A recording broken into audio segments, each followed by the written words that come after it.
আসসালামু আলাইকুম। Foil metre খুলে গেছিল ট্যাঙ্কির ভিতরে। ট্যাঙ্কির থেকে বের করে ঝালাই টালাই করে আবার মেরামত করে লাগালাম।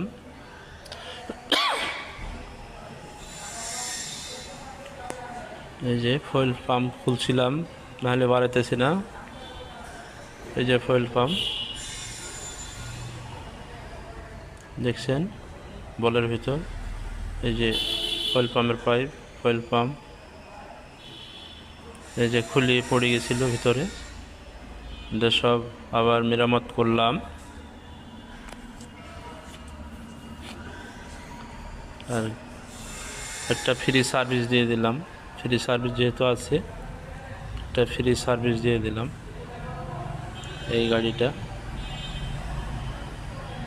সব কিছু চেক আপ টেক আপ করে ফ্রি সার্ভিস দিয়ে দিলাম, বুঝছেন। কেপিআর 165। আর ফিল্টার মিল্টার সব ওয়াশ টোয়াশ করে দেখেন। খোদা হাফেজ।